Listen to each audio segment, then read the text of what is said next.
विश्व भर में मंकी पॉक्स के बढ़ते खतरे को देखते हुए डब्ल्यूएचओ ने हेल्थ इमरजेंसी घोषित किया है। भारत पर भी इसका खतरा बरकरार है और भारत पूरी तरह से इसको लेकर अलर्ट मोड पर है। हालांकि राहत की बात यह है कि फिलहाल इसका अधिक असर नहीं देखा जा रहा है। हमारे साथ बातचीत के लिए BHU-IMS से डॉक्टर गोपाल नाथ जी जुड़े, हम उनसे बात करेंगे। और सर, फिलहाल भारत की क्या स्थिति है? विश्व भर में तो हम देख रहे हैं, चाहे यूरोपियन कॉन्टिनेंट हो या फिर अन्य हो, लेकिन भारत की अभी क्या स्थिति है? भारत में बीच बीच में मंकी पॉक्स के केसेस रिपोर्ट हुए हैं और मंकी पॉक्स एक्चुअली दो रूट हैं ट्रांसमिशन के। एक तो मैंने इन्फेक्टेड जो संक्रमित मटेरियल है उससे होता है, और ये भी कहा जाता है कि सेक्सुअल ट्रांसमिशन भी इसका है। और मार्च 2024 के बाद अभी तो कोई रिपोर्ट नहीं हुआ। यानी ये भारत के लिए राहत की बात है? अभी तक तो राहत ही मान लिया जाए, लेकिन जो रिस्क होगा, जो 1980 के बाद के लोग पैदा हुए हैं, अगर फैलता है तो उनके लिए प्रोटेक्शन बहुत ज़रूरी देना होगा। सर, वर्तमान समय तक बात कर लें तो चाहे वैक्सीन हो या फिर अन्य इससे उपचार हों, वो क्या उपलब्ध हो पाए हैं? उसमें कहाँ तक हमारी चिकित्सा व्यवस्था ने सफलता हासिल की? नहीं, अगर बीमारी बढ़ेगी तो वैक्सीन आज की डेट में, चूँकि हम लोग इतने डेवलप हो चुके हैं, वैक्सीन बनाना बहुत लंबा समय नहीं है, बहुत जल्दी बन जाएगा और सब कुछ ऑलरेडी स्टैंडर्डाइज है। कोरोना वाली स्टोरी इसके साथ नहीं होगी, तो ऑलरेडी टेस्टेड है, इफेक्टिव है, तो बन जाएगा।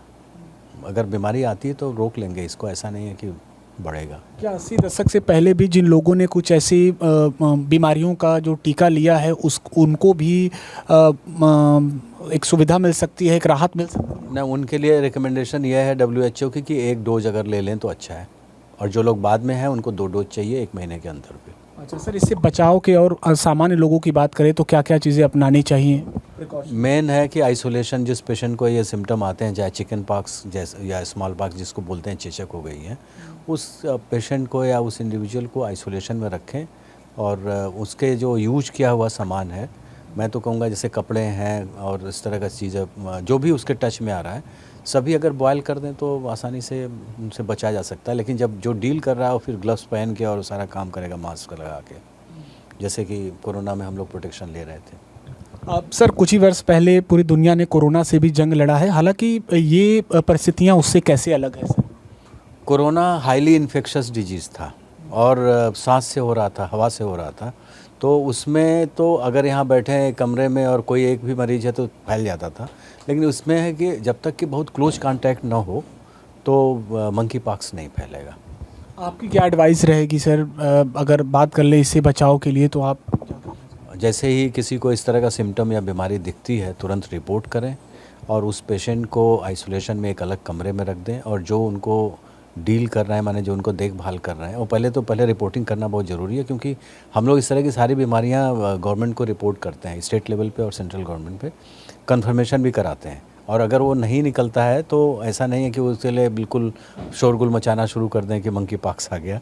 तो पहले कंफर्म हो जाए तभी शोरगुल मचाएं। हाँ, पेशेंट को आइसोलेशन में रखना ज़रूरी है, चाहे कोई भी इन्फेक्शस डिजीज़ हो, कोई भी संक्रामक बीमारी हो, आइसोलेशन तो पहला ही वो क्राइटेरिया है। एक अंतिम सवाल, आपकी रिसर्च टीम की तरफ से कुछ ऐसी मेडिसिन या कुछ ऐसे वैक्सीन का? नहीं, वो ये ग्लोबल लेवल पे होता है और ये ऑलरेडी टेस्टेड और क्लिनिकल ट्रायल किया हुआ है, तो ये हमारे मतलब लोकल लैब का ये काम नहीं है। ये नेशनल लेवल पे सेंट्रल गवर्नमेंट करेगी या WHO करेगी। अभी ज़रूरत नहीं है कि अपने लेवल पे कोई इस तरह का वैक्सीन डेवलप किया जाए, और इंडिया में NIV पुणे ये सारा काम देखती है, नेशनल इंस्टीट्यूट ऑफ वायरोलॉजी। शुक्रिया सर बातचीत के लिए। तो निश्चित तौर पर मंकी पॉक्स वायरस से आप सभी को भी बेहद सतर्क रहने की आवश्यकता है, और अगर कोई ऐसा लक्षण दिखता है तो आप चिकित्सक से ज़रूर परामर्श लें। ABP न्यूज़ के लिए वाराणसी से Nishant Chaturvedi. For exclusive and insightful videos, subscribe to our new channel ABP Live Premium.